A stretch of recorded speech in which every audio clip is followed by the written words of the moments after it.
Alors voici une petite vidéo de présentation de ce nouvel outillage que j'ai sorti qui sert à fiabiliser ou réparer les carters. Donc l'idée sur le Solex, souvent la panne la plus embêtante, c'est le roulement qui se dessertit et qui sort du carter. Donc plusieurs raisons à ça, soit la portée du roulement est ovalisée ou le serrage n'est pas bon, donc le roulement sort, le vilebrequin vient frotter, c'est la cata, faut tout démonter.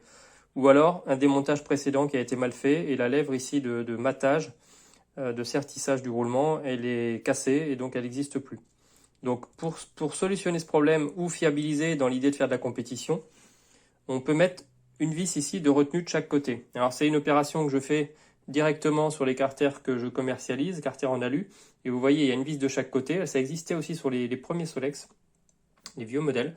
Et donc vous voyez ici que la vis, elle vient mordre sur la lèvre et donc elle vient mordre légèrement sur le roulement. Donc on va voir des opérations pour faire cette modification. Donc pour ça, il vous faut le canon, une vis qui va nous servir de blocage, vous verrez, deux vis M5. Alors moi j'ai choisi des vis M5 parce que M6 ça fait vraiment trop gros dans le carter, ça fait des têtes de vis énormes. Et vous allez voir, on va y revenir après. Sur les vis, il y a des petites choses à voir. Un tarot M5. Là, on a une mèche M4 parce que tout le monde n'a pas forcément du 4,2 et 4, ça va très bien dans un alu mou comme on utilise sur les carters de Solex. Donc percé à 4, si vous avez vraiment du 4,2, vous passez 4,2.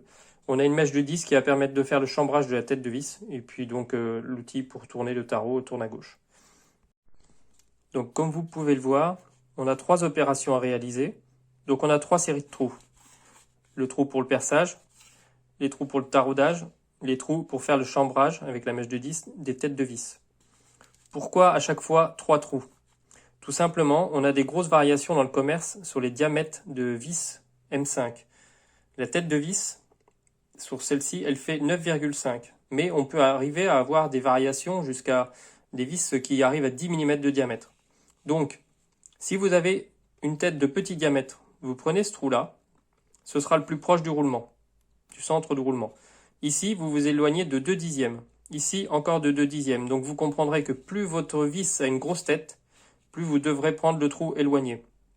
Donc plus proche, moyen, plus loin. À chaque fois, c'est pareil sur la série.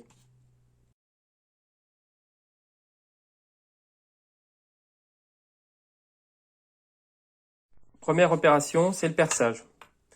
Donc, on va placer l'outil ici. Bien sûr, on va éviter de percer vers le canal d'alimentation de la pompe, de dépression. Ce serait dommage de faire un trou à cet endroit-là. Donc vous choisissez votre endroit. Moi, je vous conseille de mettre une vis par là et une vis par là, comme je fais sur mes carters en alu. Donc la première opération, ça va être le perçage. Pour réaliser le perçage, j'ai mis une vis ici qui vient s'appuyer contre l'outil, qui va l'empêcher de vibrer ou de tourner au moment où on va vouloir percer.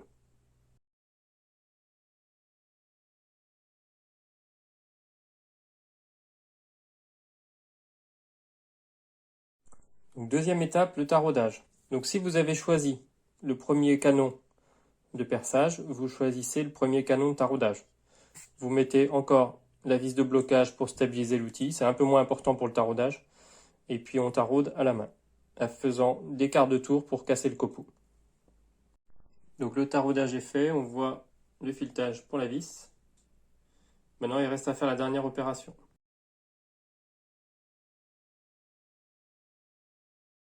Alors l'opération du perçage final, c'est sans doute l'opération la plus délicate. Alors, pour bien se centrer sur votre trou, moi ce que je vous conseille, c'est de mettre la mèche et donc elle va se centrer naturellement, la pointe va se centrer dans le trou. Vous cherchez un petit peu à tourner votre outil pour vraiment centrer au maximum et vous bloquez votre vis ici. Bon, plus fort qu'à la main. Alors voilà, le chambrage pour la tête de vis est fait. Le plus compliqué, c'est de gérer la profondeur. Donc vous faites un petit perçage. Faut regarder et faut pas hésiter à le faire en plusieurs opérations. Pour soit ne pas, si vous n'êtes pas trop enfoncé, c'est pas trop grave. Mais si vous êtes trop enfoncé, bon, c'est un peu gênant. Donc faites doucement, tournez lentement. Et puis n'hésitez pas à faire plusieurs essais. Et voilà, la vis est en place. À vous de jouer maintenant. Alors une petite astuce. Pour faire un chambrage de tête sympa, pas ovale, Vous faites votre perçage. Avant de tarauder, vous mettez directement l'étape 3 pour la fraise et vous utilisez une fraise à soupape de décompression. Alors les miennes, elles ont l'avantage, alors il y a un côté bague, un côté sans bague, là vous voyez qu'il y a une petite bague. Le côté avec la bague, c'est pour mes culasses en alu. Et le fraisage, il se fait à 45 degrés. Donc c'est pile poil de ce qu'on cherche pour le fraisage de la tête de vis. Et ça va vous aider et vous allez progressivement. Alors je vous cache pas que j'ai même essayé à la perceuse directement. Vous démontez la fraise, vous le mettez dans la perceuse. Ça va pas mal, hein. Faut tourner doucement et puis après vous fignolez à la main.